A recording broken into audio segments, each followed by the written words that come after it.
নমস্কার, আমি অরবিন্দ নস্কর। আপনারা দেখছেন ডায়মন্ড হারবার টিভি। আজ একটি নতুন প্রতিবেদন নিয়ে এলাম আপনার জন্য। আপনার মনোযোগ সহকারে শুনবেন।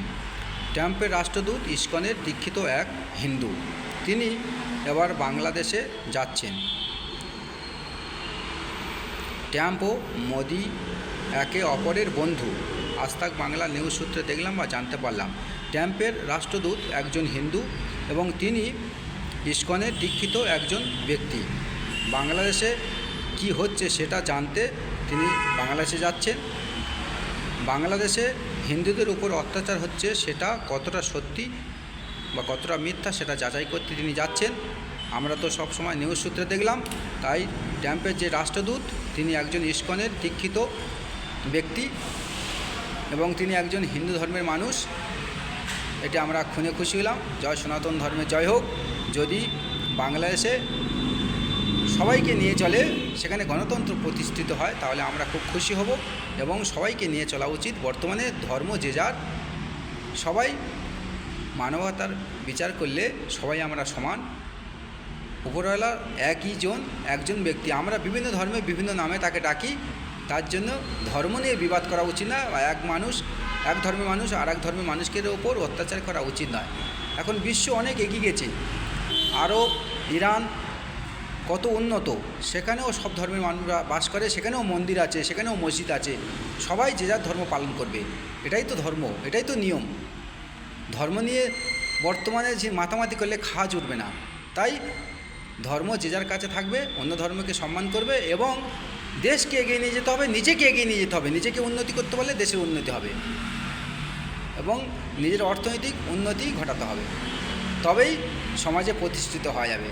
তা না হলে শুধু ধর্ম করে মাতামাতি করলে সমাজের নিচু তলায় থাকতে হবে, আর অন্য ধর্মের মানুষরা সব এগিয়ে যাবে। তো দর্শক, বাংলাদেশে এই ঘটনা দেখে আমাদের খুবই লজ্জিত। তারা কবে বুঝবে পাকিস্তানের মতো অবস্থা? যে সমস্ত ছোট ছোট দেশ আছে, আফগানিস্তান, পাকিস্তান, শ্রীলঙ্কা বা বর্তমানে বাংলাদেশ, যারা অন্য রাষ্ট্রের ইন্ধনে লাফালাফি করছে, দুদিন পরে ঠ্যাং ভেঙে উল্টে যাচ্ছে।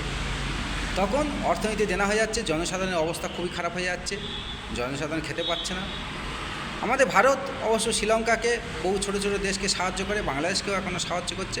তাই বাংলাদেশের সাধারণ মানুষ কবে বুঝবে এবং বাংলাদেশের ইউনিট সরকার কবে বুঝবে জনগণের জন্য কাজ করুন? আপনি নাকি নোবেল পুরস্কার পেয়েছিলেন শান্তির জন্য, তাহলে এই কি বাংলাদেশের শান্তি প্রতিষ্ঠা হচ্ছে হাসিনাকে হটিয়ে? এটা অশান্তি বেশি হচ্ছে, আমরা নিউজ সূত্রে দেখছি। তাই শান্তি প্রতিষ্ঠা করুন। পৃথিবীতে সবার উপরে মানুষ সত্য, তাহার উপরে কেউ নাই। তাই মানুষকে ভালোবাসুন, তবেই তো উপরওয়ালাকে ভালোবাসা হবে।